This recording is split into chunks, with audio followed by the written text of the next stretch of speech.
Hello student, welcome to chemistry class. और हम पढ़ रहे थे संकरण। संकरण मतलब कि आपका हाइब्रिडाइजेशन। संकरण में आप पढ़ चुके हो, हमने इसमें पढ़ा था एसपी संकरण। एसपी संकरण के बारे में कल हम जान चुके हैं कि एसपी संकरण अवस्था क्या होता है। देखो, एसपी संकरण अवस्था वह होता है जिसमें कि आपका जो कार्बन है या फिर हम बोल सकते हैं कि कोई भी आपका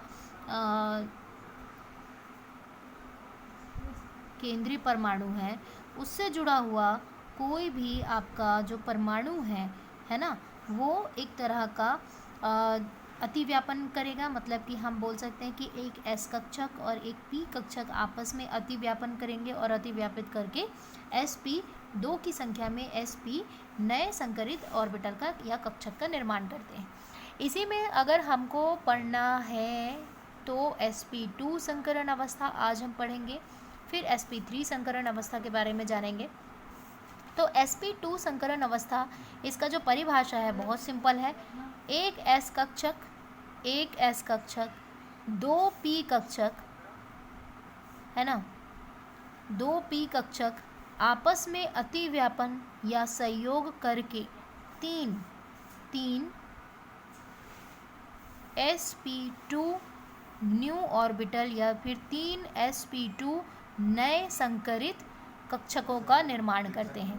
एक s कक्षक दो p कक्षक आपस में सहयोग करके या अतिव्यापन करके तीन नए sp2 नए संकरित कक्षकों का निर्माण करते हैं। ठीक है, तो ये हो गया इसका परिभाषा। अगर देखें तो इसके उदाहरण की बात, तो सबसे पहले हम देखते हैं कि इनके जो नेचर है ना, पहले इनके जो गुण हैं उनको जान लेते हैं। तो पहला, इनमें जो कोण बनता है ना, वो हमेशा 120 अंश का कोण होता है। दूसरा, अगर इसमें देखें कि इनकी जो आकृति होती है, आकृति या स्ट्रक्चर, आकृति इसमें देखें तो ये होता है त्रिकोणीय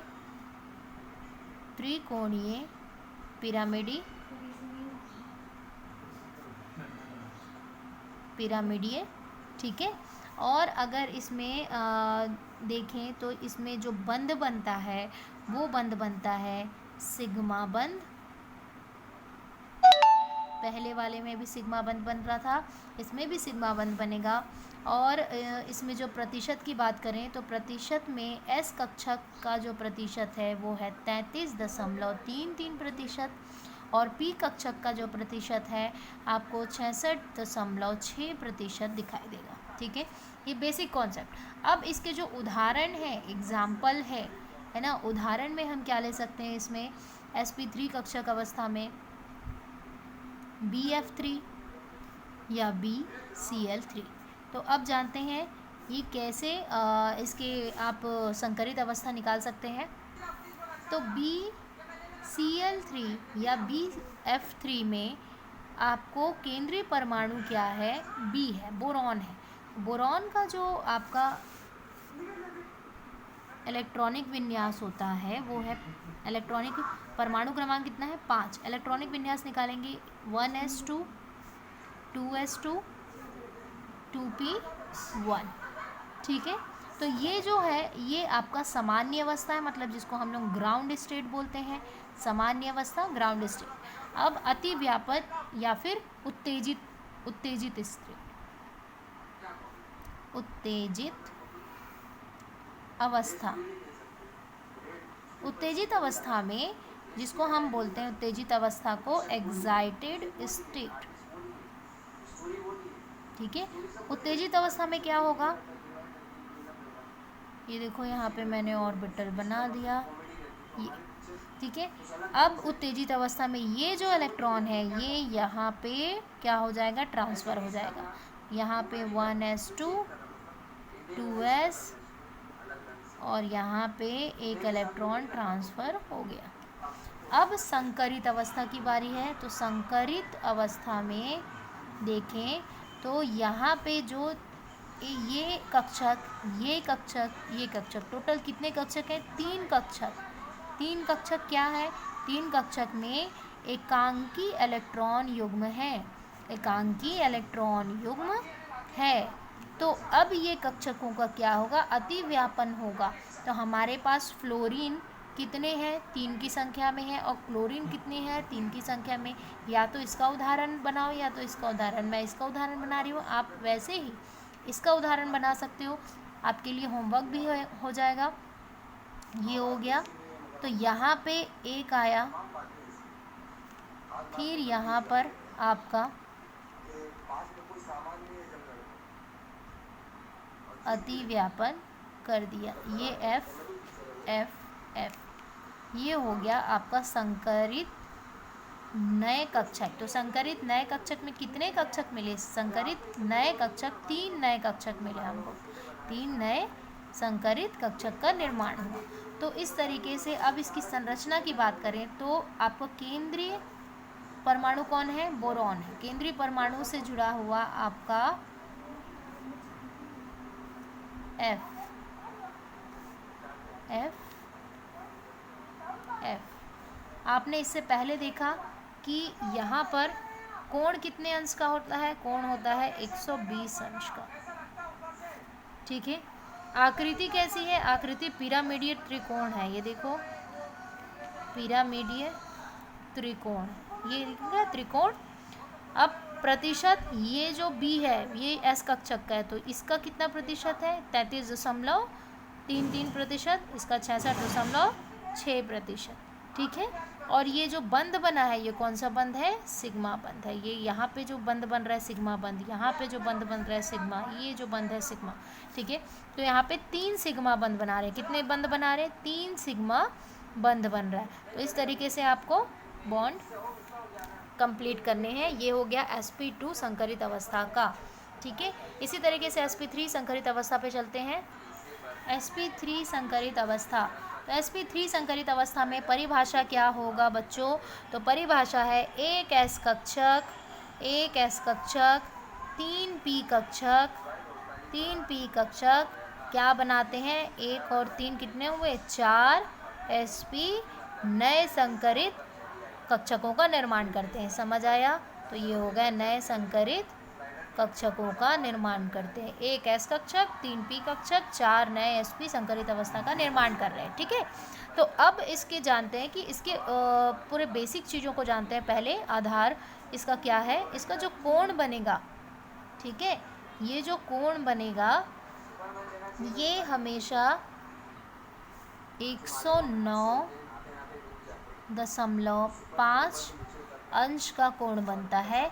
लेकिन इसमें जो उदाहरण आते हैं, जैसे कि कुछ उदाहरण हैं, उनके कोण थोड़े से 109 से 107 पे आ जाते हैं। वो क्यों आते हैं ये भी मैं बताऊंगी आप लोगों को।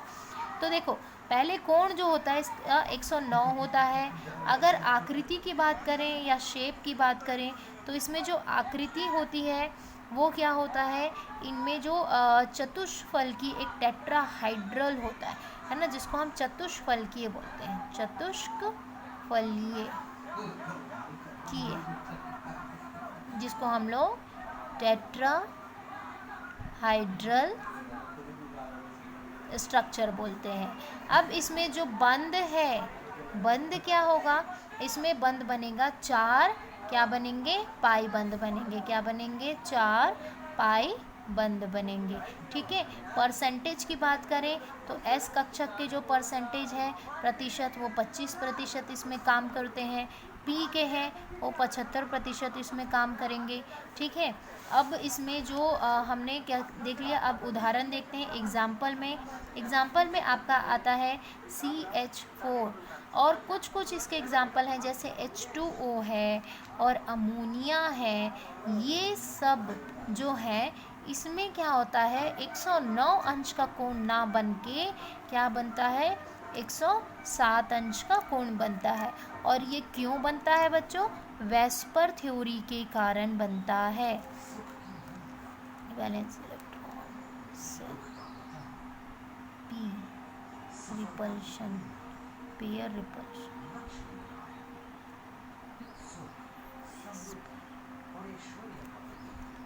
ठीक है, valency electron shell pair repulsion. तो इसका फुल फॉर्म होता है valency electron shell pair repulsion. इसका मतलब ये है कि जो आपका संयोजकता कोश में एकांकी युग्म इलेक्ट्रॉन के जो जोड़े होते हैं उनके मध्य प्रतिकर्षण होता है, उस कारण यह 109 अंश का ना होकर 107 अंश का हो जाता है। वेस्पर थ्योरी को आप आगे के अध्याय में और अच्छे से पढ़ोगे डिटेल में। ये जान लो बस अभी फ़िलहाल आपके हाइब्रिडाइजेशन में कि ये इस अंश में क्यों होता है, क्योंकि इनमें आकृति में विकृति वेस्पर के कारण आती है। तो वेस्पर को जब हम आगे अध्याय में बहुत और डिटेल में पढ़ेंगे तो आपको और कॉन्सेप्ट क्लियर हो जाएगा। अभी ये जानते हैं कि वेस्पर जो वैलेंसी इलेक्ट्रॉन पेयर होते हैं, देखो इसको मैं समझा देती हूँ, सिंपल सी बात है। जैसे हमने यहाँ पे क्या किया था, फ्लोरीन को ऐड किया है फ्लोरीन को ऐड। अगर मैंने फ्लोरीन को ऐड किया है तो इलेक्ट्रॉन हमारे एक एक इलेक्ट्रॉन फ्लोरीन के चले गए। तो लास्ट में जो फ्लोरीन का अगर हम बिंदु संरचना देखें तो लास्ट में जो इलेक्ट्रॉन है फ्लोरीन का, उसकी आकृति, उसका जो चक्रण है वो इस तरीके का है, मतलब वामावर्त में। और यहाँ पे भी इलेक्ट्रॉन वामावर्त में। जब ये इलेक्ट्रॉन यहाँ पे गया तो ये दक्षिणावर्त में आ गया। ये वामावर्त से दक्षिणावर्त में जब घूम जाता है, चक्रण करता है, उसको हम वैलेंसी मतलब वेस्पर थ्योरी कहते हैं। मतलब उसकी वजह से आकृति में विकृति आ जाती है।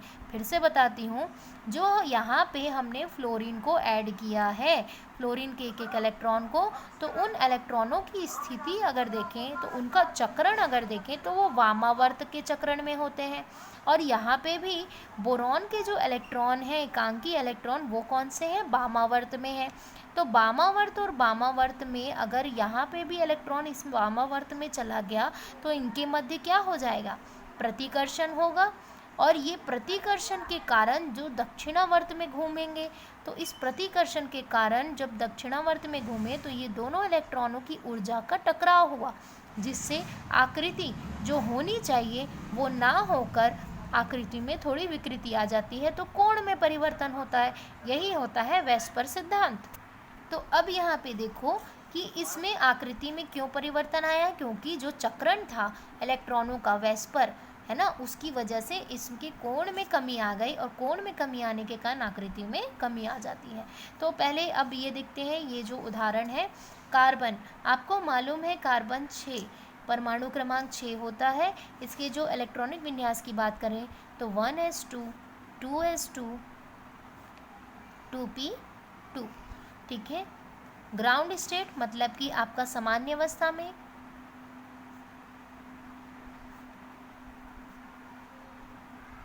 ये हो गया।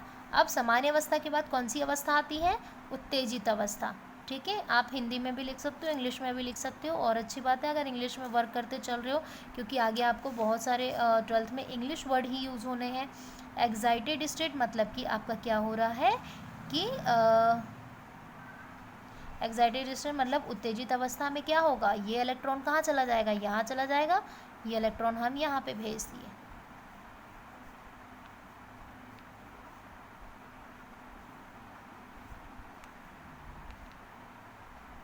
अब संकरित अवस्था, संकरित अवस्था में हमारे पास हाइड्रोजन कितने हैं, 4 हैं। यहाँ पे भी कितने कक्षक खाली हैं, 4 कक्षक खाली हैं। तो अब संकरित अवस्था मतलब कि हाइब्रिड अवस्था में हमको क्या करना है, यहाँ पे एक एक H को जोड़ना है।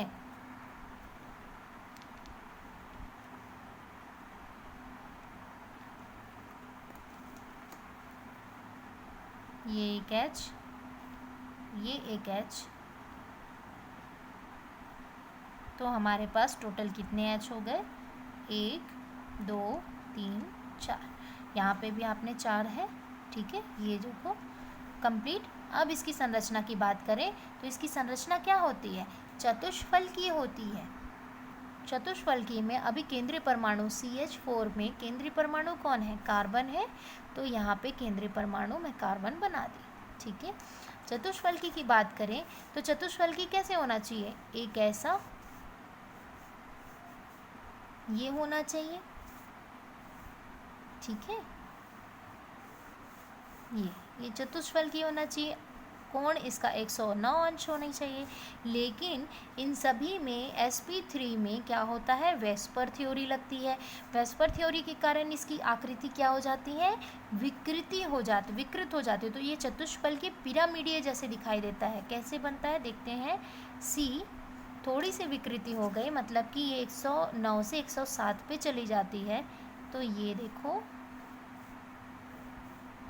ये चतुष्फल की है, लेकिन इसकी आकृति क्या हो गई, पिरामिडीय हो जाती है, डायमंड शेप में हो जाती है। ये देखो, ठीक है। और ये 109 से 107 पे आ जाती है। हालांकि 109 और 107 आप दोनों मेंशन कर सकते हो, ठीक है। यहाँ पे जो बंद बनता है वो बनता है पाई बंद, और उसके बाद जो आकृति है आपको दिखाई दे रहा है, पहले ये बना सकते हो फिर ये बना सकते हो, तो आपको ये यहाँ पे कंप्लीट दिखाई देगा, ठीक है। परसेंटेज आपको मालूम है, एस का 25% और पी का कितना है, 75%। तो यहाँ तक आपको और अच्छे से डिटेल में वर्क करना है। H2 और अमोनिया को आपको बुक से देखकर इसके नोट्स बनाने हैं, और इससे रिलेटेड कोई भी डाउट हो तो आप मुझे कॉल या मैसेज से पूछ सकते हो बच्चों। आगे हम 3 और संकरित अवस्था के बारे में पढ़ेंगे, जो बहुत ही सिंपल है। फिर हम पढ़ेंगे ऊर्जा आरेख के बारे में।